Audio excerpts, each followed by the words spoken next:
Hey people, D-Man here, and today I am reviewing the first three episodes of The Legend of Vex Machina. I think it's something like that. Vex Machina.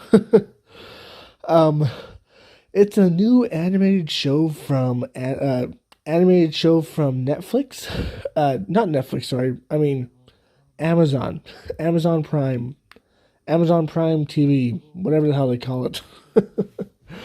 Um, and it's fairly interesting. I gotta say, it's fairly interesting. I'm a little bit late because it's been out for a bit, but I just got to it now, and it's pretty interesting. The first three episodes, at least, and I'm assuming there's going to be more episodes in the future. I don't know if it's going to be a weekly schedule or what, but the first three episodes were very interesting. I don't know how much episodes there are going to be, but first three, very interesting. So let's do spoiler free, then spoilers. So, spoiler free, it was interesting. The animation was fairly good. I mean, it's not like the best animation I've ever seen in my life, but it's good. It's fairly good. The the voice acting was very good as well. The characters seemed good. Uh the story, it seems like it's kind of plot based yet kind of episodic almost, because like there's a story for like two episodes. Well, at least the first two episodes were like a story, and then like other stories happen after that, obviously, and we're on like the second story, but it hasn't progressed, obviously, without spoiling it. So it seems like it's gonna be like a plot based story with like some almost episodic storylines, which is good. I like that. I like that. Um, so animation, voice acting, characters, fairly good. A little bit tropey here and there, but that's beside the point. But it's still fairly good. We have our average human that was tormented in the past. We'll get into that in the spoilers, obviously. We have our elves. I guess there's two elves, or no, three elves. Two elves that were tormented in the past as well. We'll get into that in the spoilers. We have our third elf that is just like an elf that left home, I guess. I don't know what her backstory is, but it doesn't seem bad. We have a giant. He's big and dumb and some like friendly to his friends, but he likes fighting. He likes fighting, and there was a reference to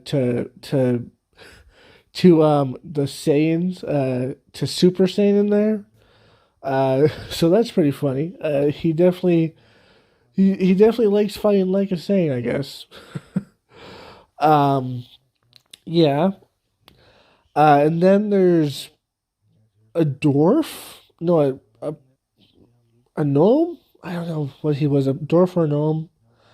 And he's a little guy who's sex crazed, I guess. It's kind of funny. Um, and then there's another dwarf or gnome or whatever you'd call her, and she is like a holy maiden for the church. But not like a whole. She's like a holy knight, I guess. More like a holy knight than a holy maiden. Who's kind of rusty at her holiness. So pretty interesting to say the least. Um, that's about all I can say without spoiling it. To be honest, it's pretty interesting though. But yeah, let's get into spoilers. Just remind you to subscribe, hit that bell, like, comment, share this video, Twitter, Instagram, and TikTok down below. Okay, spoiler alert.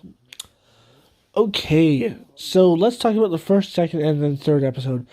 So first episode, we get introduced to our main characters. They're kind of like a group of adventurers slash mercenaries, I guess, who do jobs to get money, obviously, but they're kind of bad at it, and they're all a bunch of drunken idiots. Um, then they go to a kingdom to get a fancy reward.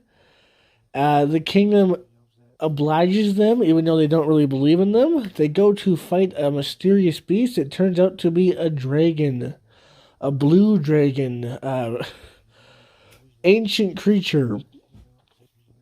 And then they fight it. They lose. They go back to a town that's kind of destroyed that they went to in the first place. And then they decide, like, after they seen the town destroyed, because at first they're like, let's stop. We're not going to get ourselves killed. But then they see the town destroyed, and they're like, okay, let's go kill this dragon. Kind of dumb, a little bit rushed, but whatever. Um, but whatever, it's okay. Um, excuse me.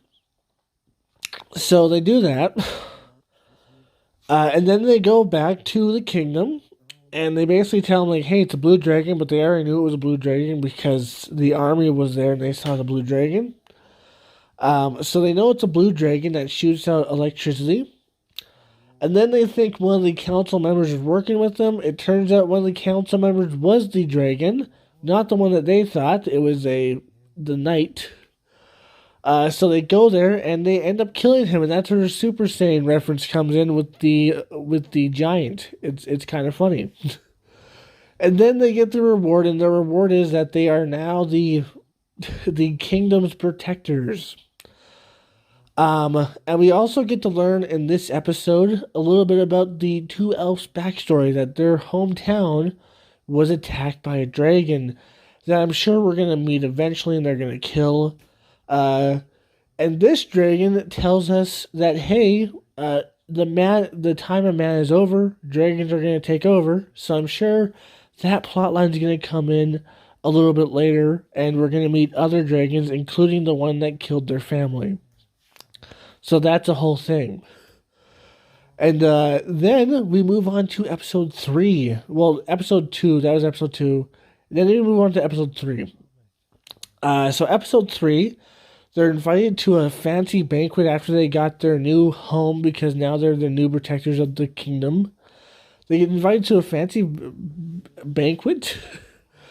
They are there and they're trying to be civil. And then the one human who is actually like the most civil of all of them, he sees his parents' murderers, his family's murderers, not just his parents. He obviously gets pissed off, which most people would. And to be honest, it would have been cool just to see him walk up to him and shoot him in the face, but it didn't happen because it's pretty bloody and gory thing. It's pretty fucking cool. It's pretty bloody, gory. There's some nudity in there, so it's definitely not for kids. Anyways, he sees this. He's pissed off the whole night. They realize that he is this kid that they failed to kill. And then we see that they're vampires or magical vampires sort of thing. At least the husband is a vampire. And he brainwashes the king that they're with right now. So that's probably going to be a problem for them a little bit later, because now the king's on their side and he's brainwashed, because vampires can do that. And then they get into a fight with them. Lose almost. They lose, but they kind of almost win at the same time because the guards start coming out. And then the vampires run back to their country because they're like, we're out. If you want to see us, come to the country, bitch, and we'll fuck you up there. And our human friend, it turns out he has a trick up his sleeve, and he has what is seemingly a magical mask. It's seemingly a magical, one of those masks, a plague mask. That's what it's called. It's a plague mask. It seems like it gives him magical powers, or it gives him like rage powers or darkness powers or something like that, which is very interesting. And he turns very dark when he does it. Very interesting. And our priestess girl, she loses her necklace, which is part of her priestess powers, I guess. So that happens. And he's pissed off. He's pissed off at his team for letting them escape, supposedly, even though not really their fault. I'm sure he's gonna be like, okay, it's not really your fault, but blah blah blah. And at the end, I'm sure they're gonna go back to that place and gonna kick some ass, some vampire ass. But right now, they're in jail, and that's how it ends. It ends on a cliffhanger. But so far, pretty good, and I did enjoy it.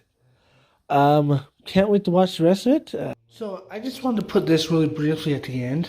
Okay, so in the last episode, we all know that the human main character of the group, one of the many main characters, but the human one, he has a mask and stuff, and this whole thing just happened relating to his backstory. Now, here's what I think is going to go down. First off, I think they could have this happen over the next few episodes and have like a little story. Or I think it could be like a stretched out thing where like they have it now, maybe they'll have another one a few episodes from now, and so on and so forth. Kind of like Evil Morty from Rick and Morty, except hopefully more frequent episodes. But I'm not sure. I think they'll probably wrap it up in the next few episodes, but who knows? They'll definitely come back to this though. And when they'll do, a few things will happen. First off, they'll find out his backstory fully. We'll find out what that mask is fully, and the power behind it. And also, they'll defeat the bad vampire people. And then someone has to take the kingdom, what you would think is the human male, I forgot his name, you know, the main character human. But obviously he isn't going to want to do that, so they're going to have to find a replacement. So who's going to be whose replacement? Maybe his sister's still alive, or maybe one of his family members is still alive. Just thinking out loud here, maybe one of his family members is still alive. Or maybe one of his loyal subjects that never stopped fighting the battle that will meet in the future. And they'll take over as he stays as part of Vox Machina, or whatever the hell the name is. Something like that will happen so he can stay on the main team. I'm just saying, those are my thoughts, those are my predictions, my theory. Anyways, stay sane, peace. Just remind you to subscribe, hit that bell, like, comment, and share this video, Twitter, Instagram, and TikTok down below. Shadow, my baby, I love you so much. You're my baby. And you love to sleep in the bathtub. 'Cause you're a weirdo. Shadow, look over here, buddy. Look over here.